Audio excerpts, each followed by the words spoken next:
Hey, my name is Trent, and today I will walk you through the More Things Change. The More Things Change is a strategy that's intended to teach the concept of continuity and change over a long period of time.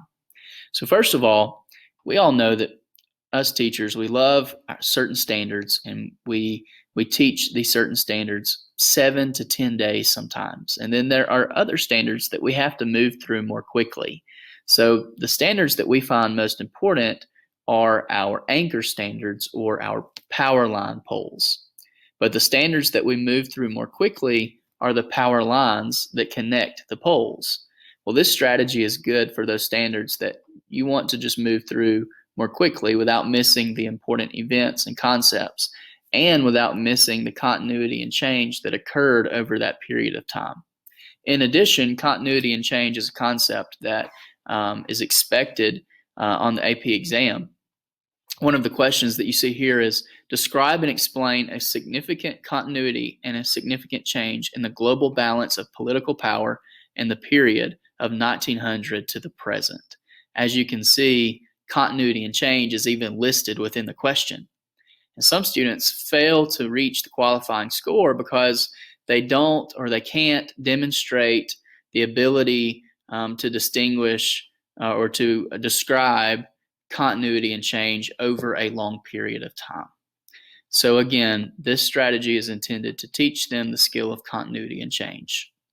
And if you're a middle school teacher listening to this, this is a major concept that takes time. And as middle school teachers, we should be developing that skill for our students now. We can be teaching the skill now, and their work in this particular strategy may not look like someone, of course, that's in 10th or 11th grade. But again, we can begin teaching this skill now so that they can be more effective when they get there to 9th, 10th, 11th grade. So just for fun, if you look at the timeline here, we see Tom Hanks and his role in movies. And if I were teaching this in person, I would ask you to tell me the continuity and change throughout his movie career. And I would give you a few minutes to look at it and think about it. But since we're not in person, I'll go ahead and give you the answer. Something that stayed the same is the fact that he's always the good guy. He's the good guy in the movie. He is usually the leader. He's looked up to, and he's the protagonist in the film. The change that we see happen is that he goes from more of comedic roles to serious roles. Around the time that he filmed Sleepless in Seattle, we see a turning point in his career, from movies like Big to movies like The Green Mile or Saving Private Ryan. So we see a major turning point in his acting career, from comedy to more serious drama type films. So that's the major change. But again, the continuity is that he's mostly always the good guy, the guy that everyone looks up to. So that's an example of recognizing continuity and change over a long period of time. So I'll briefly show you the templates, and then we'll go through the preparation and the procedure. So this is the first template. It's a timeline. You will give students events, resources for them to study events. And this is where they're going to explain the relationship to the theme. So they're going to annotate the event and explain that event's relationship to the overall theme. So if this was the civil rights movement, you could have something that happened in that movement. And then here they would explain its relation to the civil rights movement as a whole. And then the second template is a place for them to explain the economic, social, political, and environmental continuities and the economic, social, political, and environmental changes, and then form their claim based on the continuities and changes that they recognized. So to prepare for this, you have to identify a major event, a major development or theme that changed and transformed over time. One that I do in my class as a civics teacher is the civil rights movement. We look at voting rights and how the civil rights movement led to better voting rights for minorities. These are some questions here that are listed that the students should be able to answer at the end of the first part of the activity. What was the situation like before? What are the differences now? what are things that stayed the same, what were the causes of those differences, and what were the reasons why some of those things stayed the same. At the end of completing the first template, they should be able to answer all of those questions about the particular event. So it's important to choose dates and events that are vital to understanding the theme and the concept as a whole that's going to provide those answers. And then also you want to select necessary resources. You want to select resources that are engaging.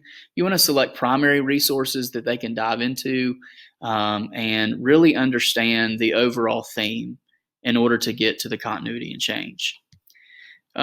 So then after you've selected your resources and your major event, you first of all have the students complete the annotated timeline. So they're jotting down the dates and explaining the relationship to the theme. You can provide some of these to make this go a little faster, or you can make them do it all for more advanced students and to make it more rigorous.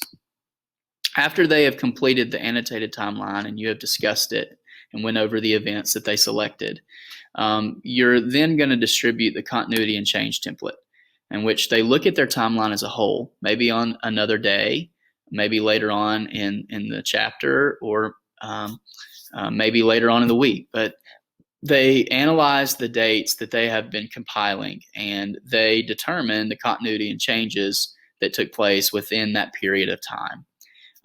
For struggling students, you may want to do this particular part together. You may want to provide them with the dates and then do this together as a whole class.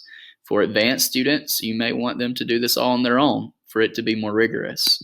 But the final thing that they're going to do is write their claim, and they're going to explain how what led to major changes, what those changes were, what led to those major changes, and things that stayed the same, and the reasons why those particular things stayed the same within a long period of time. So the progressive era is a good example for this, how things changed in the era, and you can see this example here. And also notice in this example that it's okay not to have every single one of these spaces completed.